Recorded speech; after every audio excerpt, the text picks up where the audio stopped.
Afinal, como que funciona o tratamento para transtorno de ansiedade? Qual a duração? Precisa ir no psiquiatra e no psicólogo? Qual ir primeiro? Essa, entre outras questões, nós vamos responder aqui no vídeo e te convidamos a ficar até o final.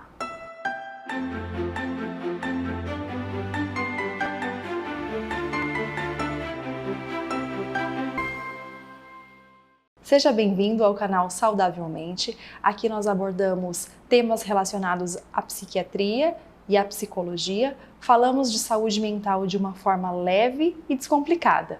Eu me chamo Maria Gabriela Sartori, sou psicóloga formada pela Universidade Estadual de Maringá e especialista em terapia comportamental pela USP.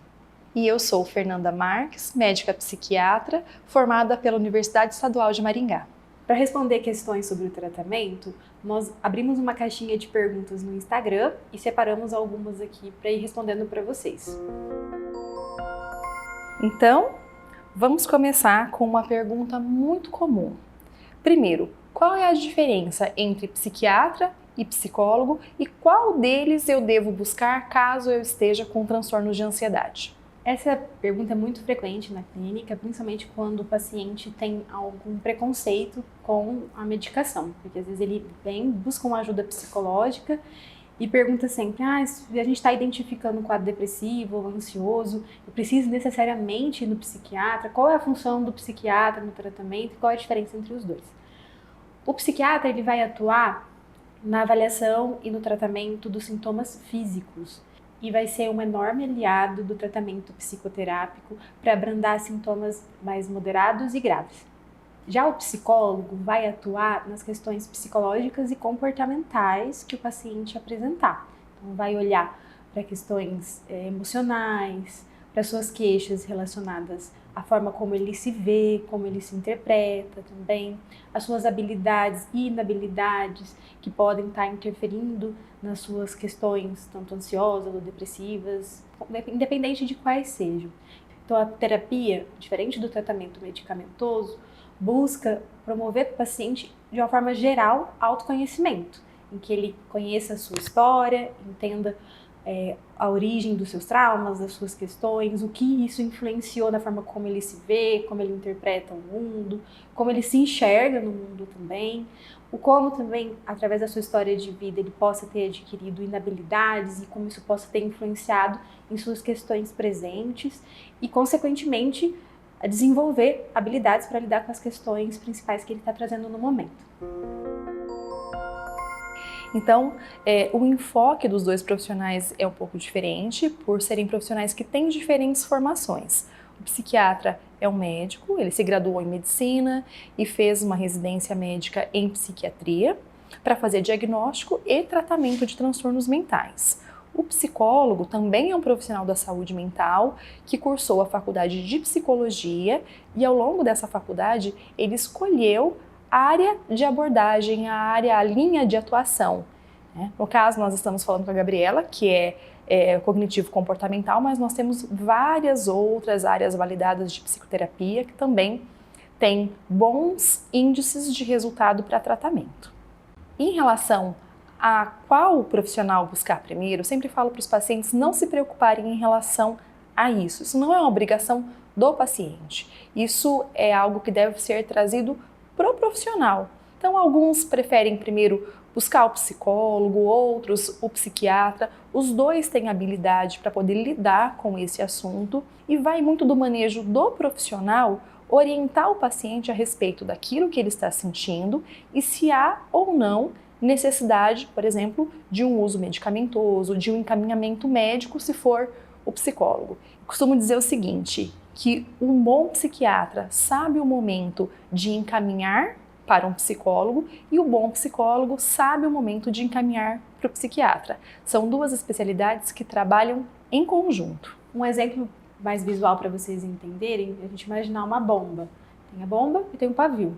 A medicação, o tratamento psiquiátrico, ela vai atuar nesse pavio para estender, aumentar o tamanho dele. Agora, o que vai ajudar o paciente a desarmar essa bomba, entender até por que essa bomba está ali, acaba sendo a psicoterapia. Essa é para você, Fer. Qual exame confirma o diagnóstico? Nenhum. Na verdade, nós não temos nenhum exame confirmatório, né? Nenhum exame comprobatório de diagnóstico. Os diagnósticos em psiquiatria, eles são feitos todos pela anamnese. Por isso, o tempo de consulta é prolongado, o paciente é avaliado desde a forma como ele se apresenta, como ele entra na sala, sua postura, sua fisionomia, a forma como ele demonstra emoções, a parte cognitiva.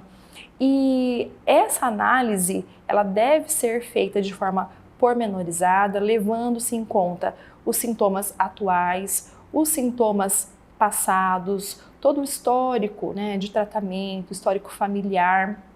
Exames são muitas vezes solicitados sim, mas com a intenção de descartar outros quadros. Por exemplo, exames hormonais muitas vezes são importantes porque uma alteração tireoidiana pode causar sintomas muito parecidos com muitos transtornos psiquiátricos. A gente precisa avaliar, às vezes, parte pulmonar, parte cardíaca, função renal, hepática, mas tudo isso mais para a gente fazer uma análise clínica do paciente do que buscar um diagnóstico psiquiátrico, né? Alguns pacientes acreditam que se pedirem um eletro, uma ressonância, uma tomografia, ali vai vir alguma alteração que justifique, né, o seu transtorno psiquiátrico, visto que é de origem cerebral, mas não. Com que frequência eu vou no médico e no psicólogo?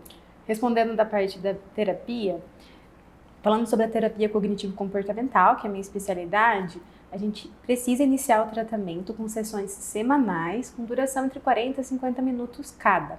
É preciso ser semanal, ter essa regularidade, principalmente no início, para ajudar no diagnóstico, na psicoeducação também e no desenvolvimento de uma relação terapêutica de confiança. E é claro que daí, conforme o paciente for tendo uma remissão dos sintomas que trouxe ele a terapia, a gente vai passando para quinzenal até a alta, mas é muito único isso. Porque acontece muito dos pacientes virem buscar a terapia por ter uma queixa X, e aí for identificando outras questões ao longo do processo terapêutico, entendendo também que é um lugar de autoconhecimento, então que traz enormes benefícios. Em relação à parte médica, também não existe nenhuma frequência estabelecida. É claro que no início do tratamento essa frequência é maior, né, para que toda a avaliação seja feita, sejam vistos os exames necessários, a medicação seja regularizada. A partir do momento em que o paciente começa a melhorar, nós vamos espaçando, é claro que sempre supervisionando, né, o médico é responsável por toda a medicação administrada, então ele tem que ter controle a respeito disso, mas a frequência vai se reduzindo até para ficar mais confortável e mais prático, né, para o paciente também. E é hereditário transtorno de ansiedade? Não só os transtornos de ansiedade, né? Quando a gente lida com transtornos psiquiátricos, nós temos uma dificuldade de estabelecer uma causa única. Nós falamos que a causa, geralmente, ela é multifatorial, o que significa ter uma contribuição ambiental, né, do estilo de vida, do histórico familiar, de processos traumáticos vivenciados, do uso, às vezes, de alguma substância, de alguma doença, mas a parte genética, ela é considerada como um fator significativo, sim. Saber que algo pode ter um caráter genético não significa que necessariamente vai ser hereditário. Ou seja, não significa que porque um pai tem ansiedade, tem um transtorno de ansiedade, os filhos, os netos necessariamente vão ter. Mas a gente sabe que as chances aumentam. E para finalizar, qual que é a duração do tratamento?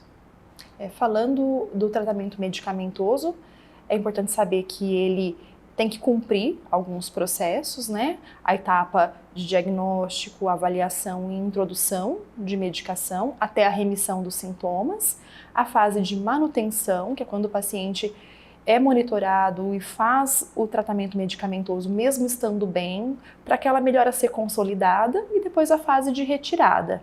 Tudo isso vai durar em média ali de 1 a 2 anos, contando que é um quadro inicial. Quadros mais graves, quadros recorrentes, quadros crônicos, muitas vezes necessitam de tratamentos mais prolongados, mas isso é muito individual. A terapia também é individual. Apesar da terapia cognitivo-comportamental, dentre as abordagens psicológicas conhecidas por ter um tratamento de uma duração menor, é muito único, vai depender do paciente e também, claro, se ele tem outras comorbidades. Então, às vezes ele vem com uma queixa, está com um transtorno ansioso que é avaliado, mas às vezes pode ter um quadro depressivo também, uma bipolaridade, seja o que for. Isso a gente vai esclarecer melhor em outros vídeos, mas é muito único.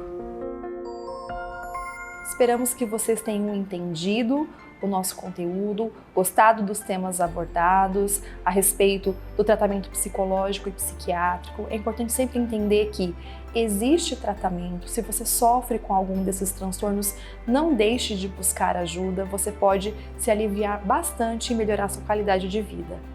Se tiverem dúvidas, deixem aqui nos comentários e convidamos vocês a assistirem os nossos vídeos anteriores em que a gente explica um pouquinho melhor sobre o que é transtorno de ansiedade, ensinamos técnicas também para te ajudar, também como ajudar alguém que está sofrendo com um transtorno de ansiedade, tendo alguma crise.